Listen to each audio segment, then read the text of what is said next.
L'idée que la plante est venue pour rectifier le sol et amener un équilibre à un moment donné, effectivement c'est vrai, mais c'est en temps géologique. Et du coup, forcément, en temps géologique, la MSA, elle ne comprend pas. Donc, l'élimination des vivaces doit être indispensable. Si je décide d'arrêter de faire le travail du sol, il faut que j'éradique totalement les vivaces, même si je suis maraîcher classique en travail du sol. À part qu'on a, ou en conventionnel, nous avons d'autres moyens de détruire, quoi. Tu vois, qui s'appellent le désherbant, un bon labour ou un truc comme ça, qu'on va revenir à zéro, quoi. Nous, comme on est un peu plus neuneux, et qu'on croit naïvement qu'on ne peut pas travailler le sol,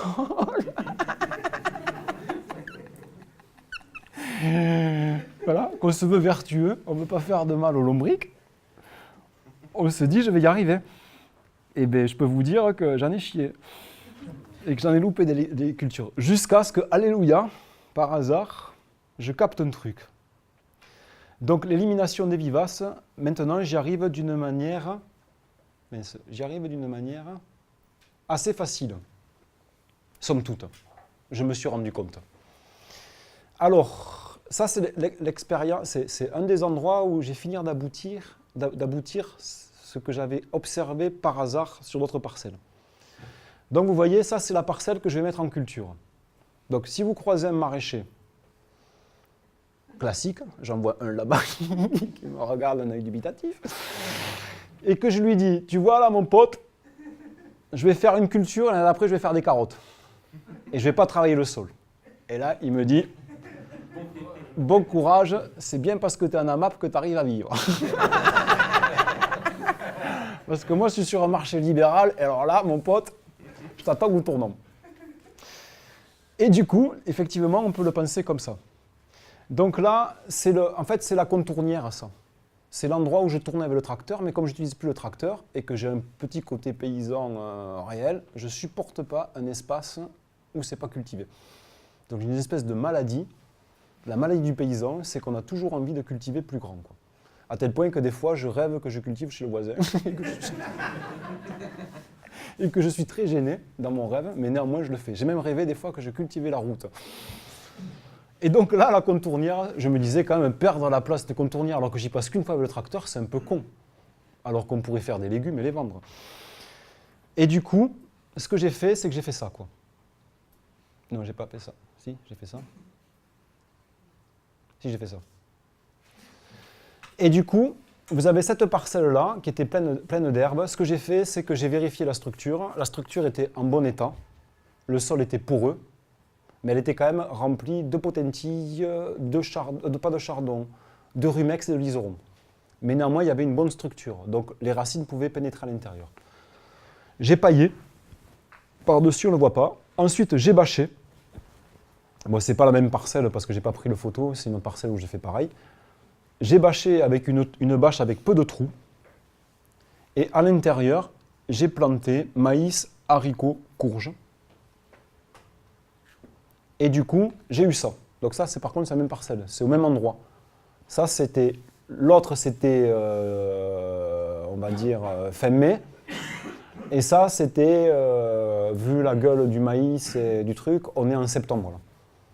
Donc en septembre, j'ai une culture classique, comme si ça avait été un travail du sol, où il y a zéro herbe et où j'ai de la productivité, j'ai du maïs, j'ai du haricot demi-sec, du borloto et un ensemble de courges, qui a tout couvert et j'ai zéro herbe.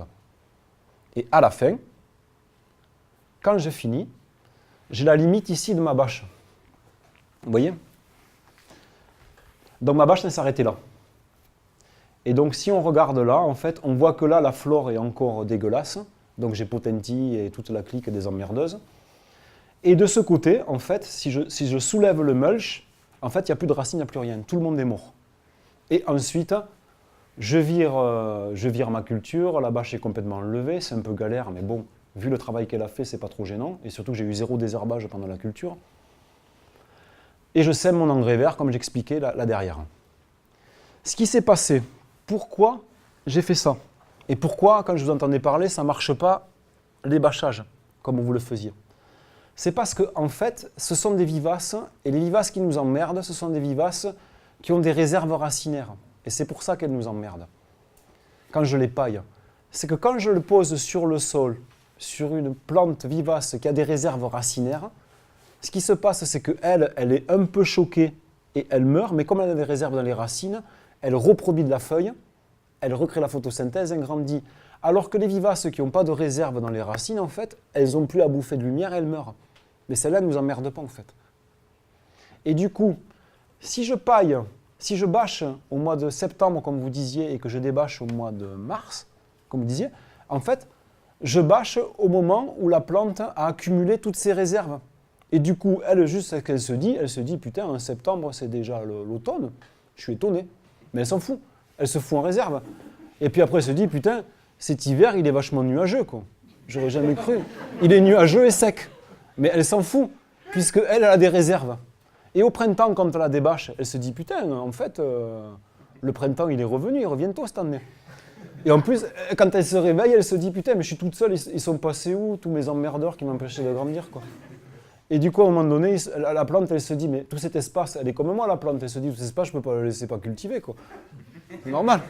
C'est un devoir de la nature, quoi. Et du coup, elle se met à tout cultiver, elle. Elle cultive, elle se dit, papa, il va être content, quoi. Tu vois, papa, il a les boules, comme ça. Parce qu'il n'y a plus rien qui pousse, quoi. Tu vois, elle est gentille, elle y va sans intention mauvaise, c'est juste, elle se comporte comme une plante. Alors que là, quand papa, il est intelligent, quoi, lui, ce qu'il fait, c'est qu'il lui cale une bâche au moment où, en fait, elle produit de la réserve.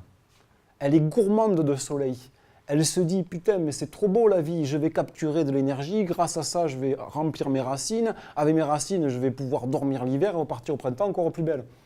Mais là, elle a une putain de couche nuageuse qui s'appelle du polyéthylène, qui est posée dessus avec un peu de phtalate. Et quand c'est posé sur la plante, ben elle cherche désespérément la lumière, elle meurt. Et c'est pour ça que ça marche en été. Parce qu'il faut bâcher une vivace dans sa période de croissance. Ça ne sert absolument à rien de la bâcher en sa période de croissance. Et comme je suis maraîcher, et que moi je veux quand même produire parce que j'ai mes paniers à remplir, j'installe une plante à espacement large. Donc j'utilise des bâches de 1 à 6 trous au mètre carré, pas plus. Je ne fais pas une 12 trous au mètre carré. Si j'utilise une 12 trous au mètre carré pour mettre de la salade, ça va être une catastrophe parce que ça va sortir de tous les côtés. Mais si j'utilise un trou au mètre carré, mais la plante, il y a peu de chances qu'elle passe par le petit trou. Et si elle passe par le petit trou, je lui passe dessus, j'ai l'habitude de tuer de l'herbe et je le fais sans pitié, quoi. Et puis, démonter une parcelle comme ça à un trou au mètre carré quand on est maraîcher et qu'on s'est tapé du désherbage de carottes à quatre pattes et des désherbages à quatre pattes, c'est un vrai régal, quoi. C'est dire, ah, il y a juste ça à sortir, ça va super vite, quoi, tu vois.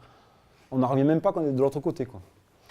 Du coup, ce qu'il faut, c'est bâche un trou à 6 trous au mètre carré maximum, sinon ça ne marche pas.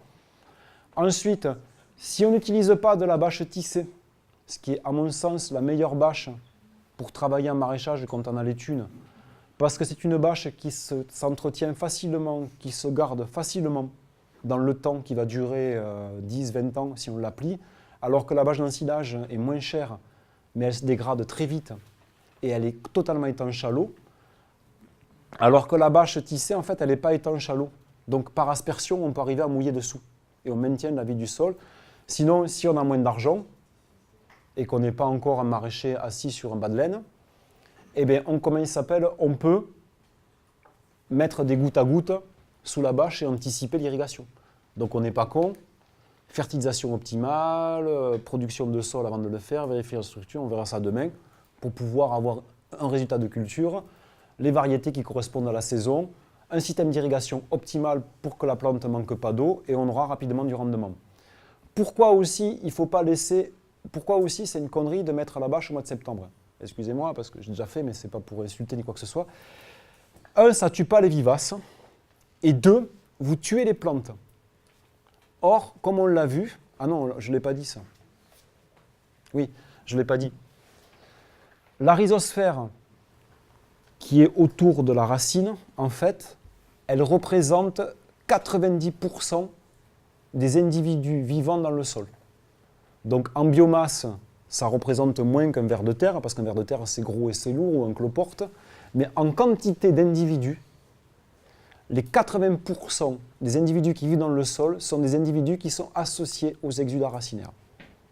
Donc si je pose une bâche au mois de septembre, que je laisse pendant plusieurs mois, ce qui se passe en fait, c'est que j'ai un effondrement de la vie microbienne de 80%, puisqu'elle n'est plus nourrie. Ce n'est pas dramatique parce qu'elles se mettent en pause, ce sont des êtres microscopiques, donc ils se sporulent, ils attendent, mais néanmoins j'ai un effondrement de l'activité biologique. Alors que quand je plante du maïs, de la courge et du haricot sur ma plante, même si c'est espacement large, il y aura toujours une décharge de sucre dans le sol qui va continuer à nourrir les mycorhizes. Du coup, après, quand je sors ma bâche et que je mets mon engrais vert, la toile mycorhizienne ne s'est pas affaiblie, puisqu'elle a été entretenue par mes espèces cultivées, et je la réalimente à nouveau avec mon engrais vert. Et du coup, je maintiens un équilibre biologique sur le temps. D'où, on a double intérêt à faire une culture d'été, on arrivera à tuer les vivaces, et ensuite, on maintiendra l'activité biologique du sol. Donc vous voyez, grosso modo, tuer les vivaces, c'est simple, si on a du plastique. Et la paille, c'est pourquoi? La paille, c'est parce que en fait, je voulais remonter le taux d'humus. Tu vois, je voulais aussi anticiper l'après-bâche et avoir une litière après-bâche.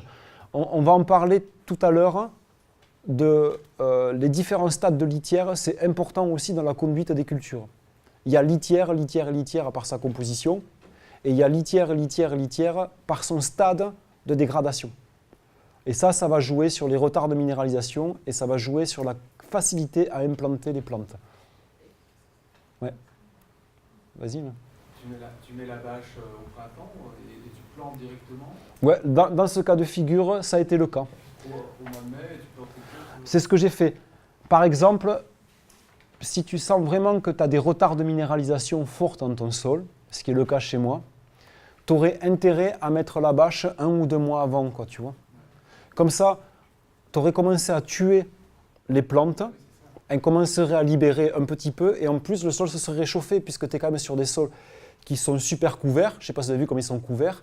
Et l'ombre de la plante, en fait, affecte le réchauffement du sol. Si je mets un thermomètre là, à cette époque-là, dans le sol, que je prends un sol travaillé à nu, et que je prends ce sol-là, je peux avoir 2-3 degrés d'écart, jusqu'à 4 degrés d'écart. Tu vois, et du coup, ces 3-4 degrés, c'est énorme pour la vitesse de mise en place de plantes comme les courges, le maïs et les haricots qui sont des plantes tropicales. Donc, j'aurais effectivement tout intérêt à détruire peut-être, je ne sais pas moi, ça a été mis début juin, je ne sais plus quoi, admettons le mettre en avril, quoi. Fin mars, début avril, poser ta bâche par-dessus. T'as pas tondu? Hein? Tu n'as pas tondu? Non, ça ne sert à rien de tondre. Le seul intérêt que serait de tondre, c'est que tu broierais en petits morceaux ta plante et elle serait digérée plus vite. Tu vois? C'est le seul intérêt que tu aurais de tondre. Par contre, j'ai couché. J'ai couché à la planche. Parce que si tu poses ta bâche sur un truc qui est comme ça, eh ben, ça a vachement plus de mal à se dégrader, quoi. Par contre, si tu la cales sur le sol, qu'elle a la tronche comme ça, et puis que tu cales bien dessus avec des clips ou avec des bottes comme tu as fait, ou des sacs de sable, tu vois, en fait, elle n'arrive plus à se relever. J'ai déjà posé la bâche sur des, tu sais, sur des trucs mal étuyés, ça met vachement longtemps à mourir. Alors que quand la bâche est vraiment posée, l'effet de serre est plus fort en plus, dessus, quoi. Du coup, tu voulais dire? Oui, donc pour la mise en place des courges, maïs, haricots, comment est-ce que c'est des semis ou c'est des repiquages? Alors, la courge, c'est une plantation. Donc en fait, tu fais la courge, ce que je faisais, c'est, tu sais, avec le plantoir à bulbe. Parce que comme tu as de l'herbe et tout, c'est galère quand même. Dessous, tu as de l'herbe. Surtout moi, là, je l'ai posé, tu as vu la tronche, c'était de l'herbe qu'il y avait dessous, quoi. Donc tu as ton trou dans la bâche, j'écarte un peu le foin, j'arrive à l'herbe, et avec le plantoir à bulbe, je fais un trou. Du coup, ça te fait de la terre et je mets les courges. C'est du taf hein, quand même. Mais si tu vois, c'est sûr que c'est du taf. Bon, là, tu as quand même un bon morceau, et ça doit faire 50 mètres sur de la serre à là-bas. Tu dois avoir 6 mètres, 6 x 5, 30, à 300 mètres carrés de courge. La courge, ça se met à 1 mètre, une courge au mètre carré, quoi. Ça va, ça te fait allez, 200 courges, 200 trous à faire. Si tu n'as pas de désherbage, pas de travail du sol, le maïs et le haricot, ça a été semé à la canne à planter. Donc là, c'est la canne à semer, c'est beaucoup plus facile. Demain, on amènera la canne à planter qu'on a fabriquée. Pour les outils, pour vous montrer l'outil qu'on a fabriqué, dont les plans seront en ligne, tu vois, pour ton pote qui est mécanicien. S'ils ne le sont pas déjà. T'as jamais eu de problème de brûlure des jouer Si. un plan de courge Si. en contact avec la bâche. Exact. Ça, c'est super important. On ne peut pas repailler justement la bâche pour éviter ça. Regarde, ce que je fais en fait, c'est que je repaille sur la bâche. C'est ce que tu viens de dire à l'instant? Ouais. J'avais compris retailler, ouais. Il faut repailler sur la bâche, surtout quand la saison est super chaude et surtout si c'est de la bâche d'ensilage. La bâche d'ensilage, ça crame, quoi. Enfin, j'imagine, j'ai vu comment ils cramaient le soleil en Belgique, je pense qu'on a les mêmes mers de duvet ici qu'en bas, quoi. Et du coup, il faut repailler. J'ai cramé plein de plants comme ça, quoi. Mais là, je pense que j'ai cramé mes poireaux le temps que je suis avec vous, quoi. J'ai pas voulu pailler et à mon avis, j'en ai un paquet que j'ai cramé, quoi. Et du coup, voilà, ouais. Donc moi je fais aussi du maraîchage avec Sébastien et donc comme il disait, nous on a dû repailler par au-dessus de la bâche parce que toutes les courges qui étaient en contact direct avec la bâche jaunissaient et cramaient.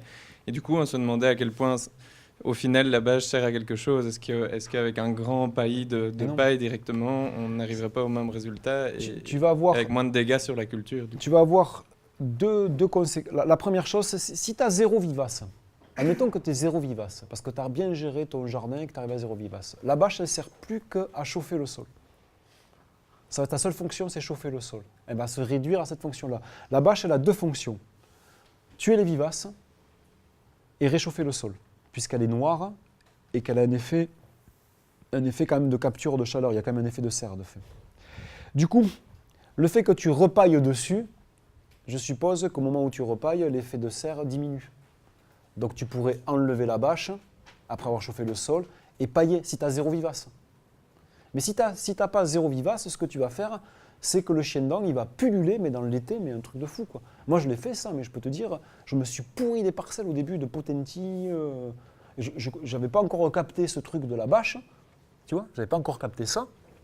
Et du coup, moi, comme un con, comme un vieux maraîcher éduqué, travail, famille, patrie, tu vois, je te dire, à la houe, j'ai coupé, j'ai arraché, à la bêche, et tu parles, vas-y, toi, la potentie, il en reste toujours un morceau, ça repart, tu vois.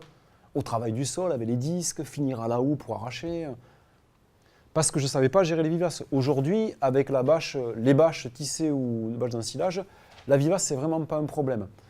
Ce qu'il ne faut jamais oublier, c'est que les vivaces agressives sont des vivaces qui expriment des blocages dans le sol, la plupart.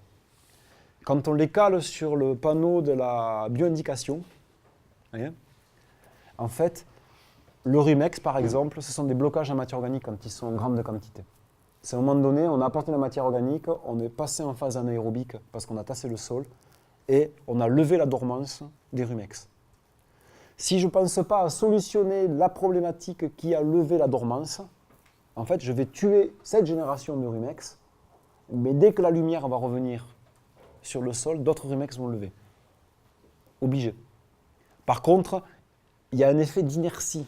Il peut rester des rumex alors que j'ai transformé le sol, mais les rumex ont un temps de vie avant de disparaître comme les vivaces. Moi, je vois chez moi, ils sont attaqués par des petites chenilles qui les tuent. Tu vois, j'ai le rumex qui tombe malade, il finit par mourir. Parce que sûrement, j'ai dû réussir à faire basculer le sol vers une autre dynamique. Et du coup, il tombe malade comme une plante cultivée qui tombe malade parce que son sol ne lui va pas, quoi. C'est le même phénomène qui se passe. Le chardon, c'est un phénomène d'hydromorphie à un moment donné. La potentie, ça truc mordre, le chien d'an, c'est l'étassement. Enfin, tu vois, si tu ne solutionnes pas ces problèmes, en fait, dès que tu auras sorti la bâche, même si tu as tué la première génération 2 va arriver. Donc, il faut quand même penser à grader son sol. Juste tuer les limaces, les vivaces, ça ne suffit pas, quoi. Il faut aussi penser à transformer son lieu et l'amener tout doucement au point B, du point A au point B. Elles sont indicatrices, ces plantes-là. Et elles sont efficaces. Si on les laissait travailler longtemps, elles feraient leur boulot. Mais nous, on est pressé par le temps et on va aller plus vite. Et on a des outils pour aller plus vite. Donc, autre manière, donc ça, pour les vivaces, c'est assez facile. Alors, on se dit maintenant, il nous reste les annuelles. Les annuelles, quand on est maraîcher, et surtout en travail du sol, c'est pas un petit boulot, quoi, de lutter contre les annuelles. Surtout si on irrigue en été, quoi.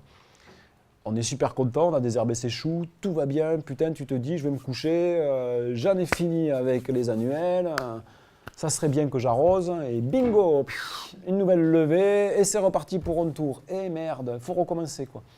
Jusqu'au moment où le chou, il couvre le sol, et quand le chou a couvré le sol, comme par hasard, il n'y a plus d'annuelles. Mais pourquoi il n'y a plus d'annuelles quand le chou couvre le sol? Pourquoi?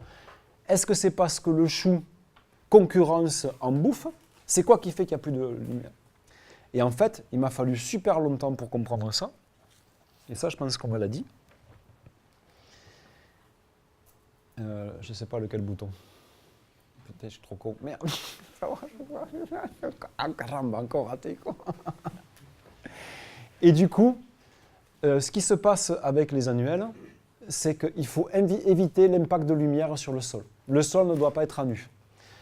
Donc, je ne sais pas si vous le savez, mais une graine ne lève jamais par hasard. Et heureusement pour elle, parce que sinon, elle taperait souvent à côté de l'endroit où elle devrait lever. Il y a ce qui empêche la graine de lever, c'est ce qu'on appelle la dormance. La dormance, c'est un processus physiologique qui empêche la germination. Et il y a des mécanismes de la nature, des processus qui vont lever les dormances. Ces dormances, je crois qu'elles sont au nombre de 7 identifiées. La dormance commune à toutes les graines, c'est l'impact de lumière sur la graine. S'il n'y a pas d'impact de lumière sur la graine ne peut pas lever. Et ça se comprend parce qu'il y a des graines qui sont enfouies jusqu'à 60 cm. Imaginons qu'elles aient des conditions favorables de lever. Il n'y a pas de lumière, elles lèvent. Une petite graine de pourpier à 60 cm, si elle lève, elle a peu de chances d'arriver à la surface et de vivre. Et donc du coup, s'il n'y avait pas cette dormance, ça fait longtemps qu'il n'y aurait plus de pourpier sur Terre. Or, comme nous le savons, nous les maraîchers, le pourpier n'a pas encore disparu, mais nous y travaillons. D'une manière active. Et unis, nous y arriverons à nous libérer du pourpier. Après avoir battu le rumex, le chien-dent, et nous allons abattre celle-là, quoi. Il y a une autre dormance qui sont les dormances minérales, liées à la minéralité du sol. Par exemple, le pourpier, le kénopode, qui c'est qui nous emmerde au jardin? L'autre, le mouron, le fameux mouron qui arrive en hiver. En fait, elles sont nitrophiles. Elles adorent les nitrates, ces plantes-là. Ça tombe bien parce que les légumes aussi adorent les nitrates. Et comme par hasard, on en est gavé. Sur un bon sol maraîcher, on en est gavé de ça.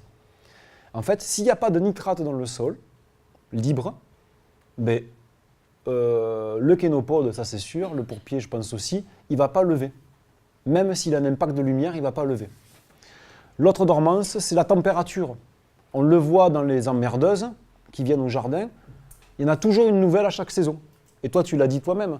Chaque année, j'en ai une nouvelle. C'est parce qu'en fait, tu transformes ton milieu et du coup, tu crées des conditions favorables à une nouvelle dormance. Tu lèves de nouvelles dormances. Toutes les graines sont représentées dans le sol. Elles sont toutes là. On les éliminera jamais par le faux semis. C'est un doux rêve de croire qu'on peut écumer les sols. Et plus le sol est vivant. Moi, à une époque, je me suis dit, parce que j'étais cette génération, où il fallait écumer les sols. Donc, surtout pas laisser grainer les plantes. Donc, dès qu'on voyait une plante en fleurs, on la tuait. Et ensuite, on binait tout le temps pour pas qu'il y ait de nouvelles graines qui tombent sur le sol. Et comme ça, on espérait. Et après, on faisait des faux semis. Un coup de rotavator, un coup de versatif, tout doucement. Et comme ça, on appelait ça écumer les sols, quoi. On écume les sols des graines.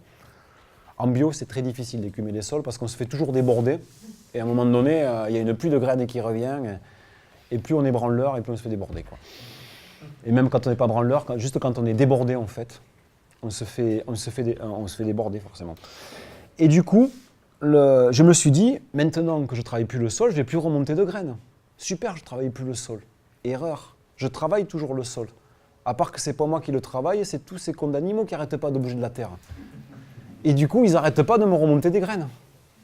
Et donc moi, j'ai cru qu'à un moment donné, j'étais encore sur ce rêve d'écumer les sols sur des sols nus. Comme chez toi, tu vois, les sols par endroits, ils sont un peu nus parce que tu veux limiter la litière pour pouvoir semer ta graine. Tu vois, pour pouvoir passer. Mais le fait de limiter ta litière, en fait, tu mets ton sol à nu, la lumière arrive et les annuelles déboulent. Et du coup, comme tu es sur un sol qui t'a à être vivant, tu vas en avoir qui vont remonter tout le temps. Et tu vas en faire regrainer dessus, qui vont rentrer. Parce que ce qu'ils font, ils ne font pas que les remonter, ils les redescendent aussi. Ils en remontent pour t'emmerder et ils en redescendent pour te remmerder plus tard. On se dit, c'est trop con, si mon feu d'artifice, je l'ai tout sorti à un moment donné, je vais être comme un con. À un moment donné, parce qu'ils ne sont pas cons, les bêtas. Ils savent très bien que si un jour il n'y a plus de végétal, il n'y a plus rien qui vit sur Terre. Donc ils gèrent les stocks de graines. Tu vois, c'est ces espèces de magasiniers qui qui se prévoit le garde-manger après, quoi. Tu vois, le ver de terre, il se dit c'est sympa, mais moi je bouffe la matière organique, je bouffe pas de la terre, quoi, tu vois. Donc je me descends quelques graines. S'il y a un con ou la nature qui démonte tout, j'en remonte, ça repousse, ça redescend, ça repousse. Et du coup, l'autre dormance, ça va être l'eau. La dormance, il peut y avoir l'appareil digestif d'un animal. Il y a des graines qui, si elles ne passent pas par un appareil digestif, ça va être le feu. Parce que dans la nature, régulièrement, il y a des incendies. Dans une nature sauvage, il y a des incendies qui se font naturellement. Les forêts, à un moment donné, elles sont trop vieilles. C'est pourri de tradition, c'est rempli de dogmes, on n'en peut plus de vivre là-dedans. On brûle tout. Et du coup, la jeunesse revient. Et les graines qui ont été brûlées, elles se disent « Ah, ben super, je repousse. Enfin, les vieux cons sont morts. » Par le feu et je prends leur place.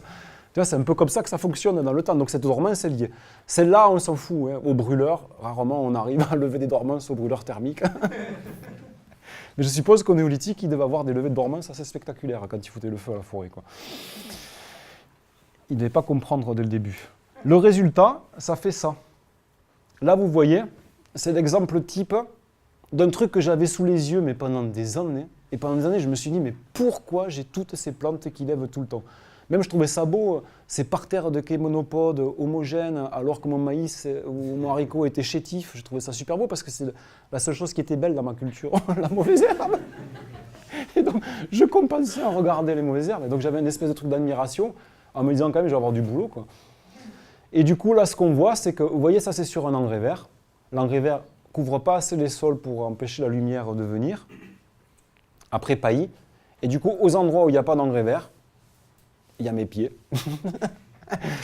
Et du coup, vous voyez les plantes là qui poussent, eh c'est un endroit où il n'y a pas de couvert. Et juste à côté, il n'y a rien. Et un peu plus loin, il y a. Donc là, c'est la preuve. Et ça, une fois que j'ai capté ça, je le voyais. Je ne sais pas si, peut-être que pour certains, vous l'avez déjà capté, mais pour ceux qui ne l'ont jamais capté, vous observerez chez vous. Vous verrez, partout la terre est à nu, les annuelles, elles arrivent. Vous oubliez un plateau de semences, de plants, sur un endroit pelousé, où il y a de la pelouse. Il n'y a absolument aucune annuelle, puisque c'est de la pelouse. Je l'oublie parce que je n'ai pas besoin, à un moment donné, je l'enlève parce que pour ça faire propre. Et il y a un joli carré, ou un morceau de plastique, il y a un joli carré où tout est mort. Mais quelques semaines après, vous avez plein d'annuelles qui poussent au milieu des vivaces. Au milieu de rien. Parce qu'en fait, la vivace occultait la lumière et empêchait la levée de dormance. Et en plus, on avait basculé sur un système minéral différent. Quand il y a la vivace, il y a moins de nitrate dans le sol. Mais quand vous avez tué la vivace, vous reminéralisez à gogo, quoi. Donc voilà, pour les annuelles, c'est relativement facile en fait à gérer, quoi, aussi. Pas d'occulte, toujours le sol, jamais nu. Donc pour les mauvaises herbes, j'ai fini. Les retards de minéralisation. Donc les retards de minéralisation, ça, quand on est dans un bas-fond comme le mien, c'est pas facile.